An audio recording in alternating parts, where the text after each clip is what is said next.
The rubber condom was invented in the mid-19th century. Today, most are made of natural latex rubber, which is strong, thin, and longer lasting. Apart from being strong, modern-day condoms must be comfortable. The factory begins by mixing liquid latex rubber with stabilizers, chemical strengtheners, antioxidants, and accelerators to speed up the curing time.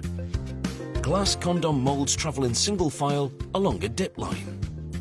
The first station washes them with water and dries them with a spinning brush.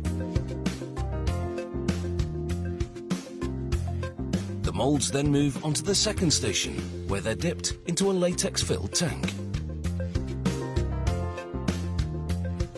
The temperature of the latex is maintained at 25 degrees Celsius to prevent it from evaporating, creaming, and destabilizing.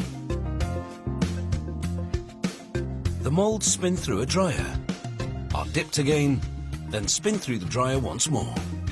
The latex is now the correct thickness. The next station on the line curls up the edge with a rolling brush, forming what's called a bead. This bead is what later enables the condom to be rolled up into a flat disc.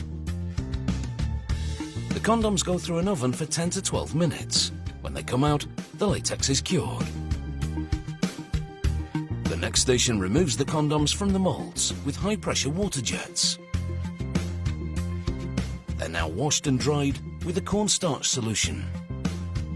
This leaves a layer of powder on the sticky latex surface, preventing the condom from sticking to itself. The factory's quality control lab checks random samples from every batch. In this test for tensile strength, they cut a ring from the cross-section of a condom and stretch it, measuring how much force it can withstand before breaking. This test inflates the condom until it bursts and measures the amount of air volume and pressure just before rupture.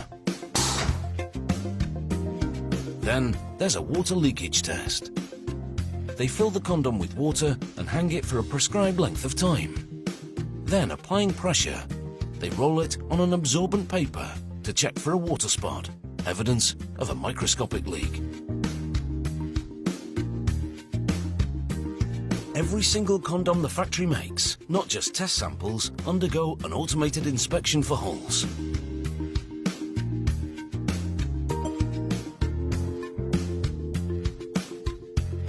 This machine picks up and opens the condom and loads it onto a mandrel.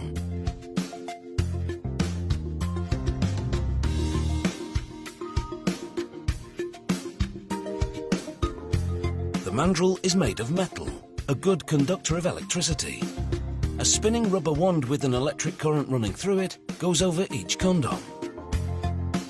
If there's a hole in the latex, the current from the rubber wand will run through it and come into contact with the mandrel. This triggers the machine to reject the defective condom after it's rolled up. The condoms roll up neatly thanks to the bead at the rim. A robotic arm tosses the defective ones into a rejection bin and places the ones that passed hole inspection on a conveyor belt that takes them to the collection bowl feeding the packaging line. A sensor counts the condoms as they move towards the packaging machine.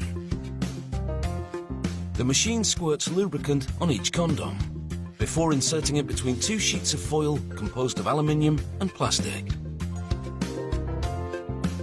A heat sealer seams the four sides to form a packet, encasing the lubricated condom. The machine's guillotine then cuts strips of a specific number of packets. At the next station, robotic arms fold retail boxes and place them on the line, the open end facing the arriving condom strips. Pushers insert them into the box. The next station seals the boxes and prints the lot tracking number and expiry date, both of which were also printed on the foil packets inside. The foil packets protect the latex from damage caused by moisture, heat, and ozone, so these condoms are good to go for the next 5 years.